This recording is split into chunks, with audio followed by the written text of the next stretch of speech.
Hi guys, ఈ వీడియోలో చాలా రకాల అమేజింగ్ ఫ్యాట్స్ గురించి మనకి యూస్ అయ్యే ఫ్యాట్స్ గురించి చెప్తున్నాను. చాలా అమేజింగ్ ఇంట్రెస్టింగ్గా ఉంటుంది అనమాట.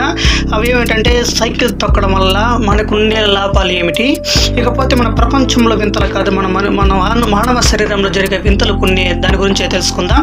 ఇకపోతే ఆడవాళ్ళు ముక్కుపుడు పెట్టుకుంటే వాళ్ళకి కలిగే ప్రయోజనాలు ఏంటి దాని గురించి అయితే తెలుసుకుందాం.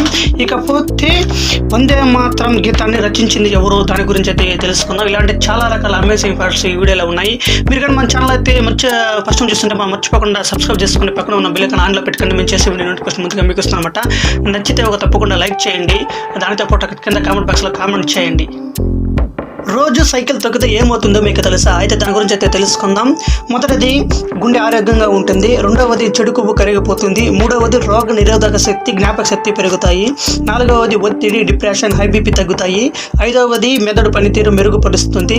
ఆరవది, శరీరంలో వ్యర్థాలు బయటకు పోతాయి. ఏడవది, మానసిక ప్రశాంతత లభిస్తుంది. ఎనిమిదవది, షుగర్ లెవెల్స్ కంట్రోల్లో ఉంటాయి. ఇలాంటి గొప్ప ప్రయోజనాలు ఉన్నాయి సైకిల్ తొక్కడం వల్ల. మీరు కూడా సైకిల్ తొక్కడం అలవాటు చేసుకోండి, మీరు ఆరోగ్యంగా ఉండండి. ప్రపంచంలో జరిగే వింతలు కాదు, మానవ శరీరంలో జరిగే వింతల గురించి తెలుసుకోండి. అవి వింటే మీరు నిజంగా ఆశ్చర్యపోతారు. దేని గురించి అంటే మన గుండె గురించి అనమాట. ఇకపోతే దేహం మొత్తం మీద కష్టపడి పనిచేసే కార్మికులు ఒకటి, ఆ గుండె ఒకటి. ప్రతిరోజు ఈ కండరం ఒక చిన్నపాటి ట్రక్కును 18 మైళ్ళు నడపగలేంత శక్తిని, ఎనర్జీని ఉత్పత్తి చేస్తుందంట. ఒక జీవిత కాలంలో మన గుండె ఉత్పత్తి చేసే శక్తితో చంద్రుడిపైకి వెళ్ళి రావచ్చు. ఈ గుండె దేహం నుండి వేరు చేసిన తర్వాత కూడా అందులో ఉండే స్వయంచేతగా విద్యుత్ శక్తి కారణంగా గుండె ఇంకా కొంతసేపు కొట్టుకునే ఉంటుంది. చూసారా గుండె ఎంత గొప్ప ఉంటుందో, దాన్ని జాగ్రత్తగా కాపాడుకుందాం. ఆడవాళ్ళు ముక్కు పుడక పెట్టుకుంటే ఎలాంటి ప్రయోజనాలు ఉంటాయో మీకు తెలుసా? అయితే దాని గురించి అయితే ఇక్కడ తెలుసుకుందాం. ఆడపిల్ల అన్నాక ముక్కు పుడక పెట్టుకోవాలనేది ఆనవాయితీ. ఇది పూర్వం నుంచి మనకు వస్తుంది. హిందూ సాంప్రదాయ ప్రకారం ముక్కు పుడకకు ముఖ్యమైన స్థానం ఉంది. ముక్కు పుడక ధరించడం వల్ల ఏదైనా ప్రయోజనం ఉందా అంటే ఉందని మన పెద్దలు చెప్తున్నారు. మరి ఆ ప్రయోజనాలు ఏంటో ఇక్కడ పూర్తిగా తెలుసుకుందాం. ముక్కు పుడక ముక్కుకు ధరించడం వల్ల ఆడవారు కోపాన్ని నియంత్రించుకోగలరని పూర్వం నుంచి వస్తున్న నమ్మకం. ఇంతేకాకుండా ఆడవాళ్ళకు శ్వాసనాళాలు ఎలాంటి సమస్య రాకుండా ఈ ఆభరణం సహాయపడుతుందంట. ముక్కు పుడకని ఎడం వైపు పెట్టుకోవడం వల్ల గర్భాశయం సంబంధిత సమస్యల నుంచి కాపాడుతుందంట. ఈ జనాంగాలు గర్భాశయానికి సంబంధించిన నాడి ముక్కు ఎడం వైపు భాగంతో సంబంధం కలిగి ఉంటుందని సైన్స్ చెప్తుంది. అందుకే ఎడం వైపు ముక్కు పుడక పెట్టుకుంటారు. ప్రసవ సమయంలో నొప్పులు తగ్గించడంలో కూడా ఇది సహాయపడుతుంది. కొన్ని అధ్యయనాలు కూడా ఇది చెప్తున్నాయి. ఇలాంటి గొప్ప ముక్కు పుడక పెట్టుకోవడం వల్ల ఇలాంటి గొప్ప ప్రయోజనాలు ఉన్నాయి. ఇప్పుడు చెప్తున్నారు, ముందే చెప్పాలి కదా. వందే మాత్రం గీతాన్ని రచించింది ఎవరో మీకు తెలుసా? అయితే దాని గురించి ఇక్కడ తెలుసుకుందాం.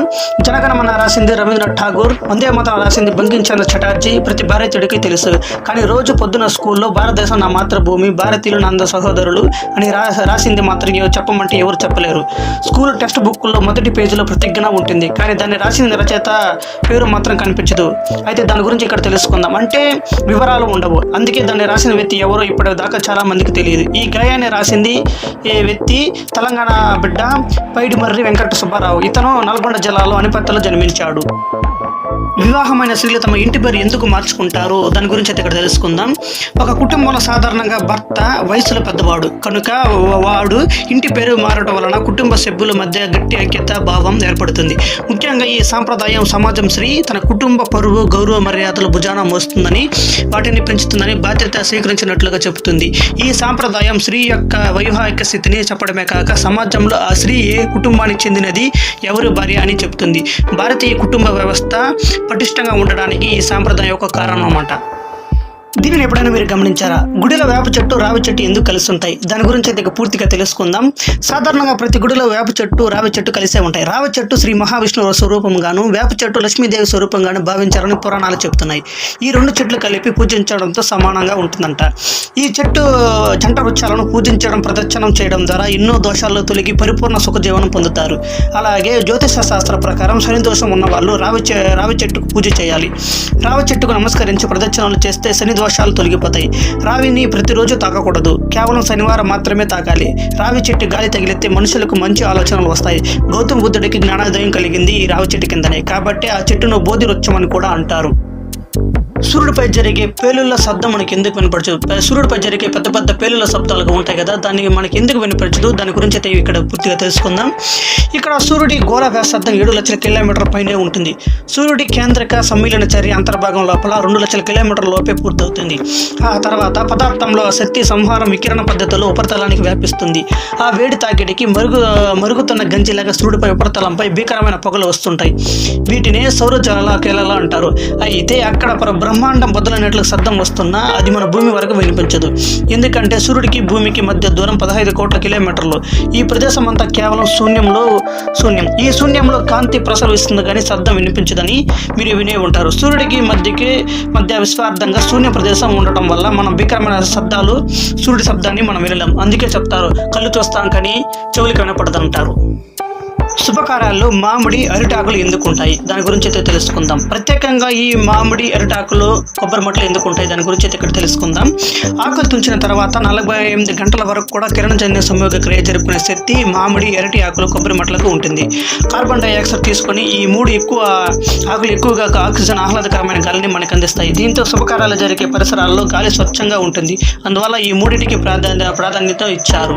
ఎంతైనా మన పూర్వీకులు గొప్ప వాళ్ళండి. అప్పుడున్న ఆలోచనలే వేరు, ఇదే వేరు. దీనిని ఎప్పుడైనా మీరు గమనించారా? అసలు FSSAI సర్టిఫై చేసినవే కొనండి అని మనకు చెప్తూ ఉంటారు ప్రభుత్వం. అసలు ఇలా చెప్పడానికి దాని వెనుకున్న అర్థం ఏమిటి? దాని గురించి అయితే ఇక్కడ తెలుసుకుందాం. భారతదేశం జనాభా ఎక్కువ. ఈ జనాభాకు పౌష్టికాహారం అందించడం చాలా కష్టంగానే కూడుకున్న పని. ఇదే సులువుగా తీసుకొని కొందరు వ్యాపారస్తులు నిత్యావసరాలైన పాలు, వంట నూనె, పండ్లు, చక్కెర, బియ్యం, ఉప్పు వంటి ఇతర వంట పదార్థాలు కల్తీ చేస్తుంటారు. ఈ కల్తీ గురించి ప్రశ్నించాలి మనం, ఎందుకంటే అవి మన ఆరోగ్యానికి పాడు చేస్తాయి. ఏ ఆహార పదార్థాలు కొనుగోలు చేసిన వాటిపై FSSAI సర్టిఫికేట్ లోగో ఉందో లేదో చూడాలి. లోగో ఉంటేనే కొనాలి. అదే మన ఆరోగ్యానికి సురక్షితం. సరైన ప్యాకింగ్, నాణ్యత కూడిన ఆహారం మన హక్కు. FSSAI గుర్తింపు పొందింది అంటే ఇది మన హెల్త్కు ఎలాంటి హాని చేయదని అర్థం. దీన్ని ఎప్పుడైనా గమనించారా? సైన్స్ కనుక్కోవాలని కొన్ని సత్యాలు ఎక్కడ ఉన్నాయి. అప్పట్లో గాణిగ నుండి తీసిన మురికి నూనెని వాడి కూడా ముసలాయల దాకా కూడా శ్రమించగలిగేవారంట. కానీ ఇప్పుడు డబుల్ ఫిల్టర్ నూనెలు వాడుతూ కూడా గుండెపోటుతో హాస్పిటల్కి జాయిన్ అవుతున్నారు. ఎందుకు ఇలా జరుగుతున్నాయి?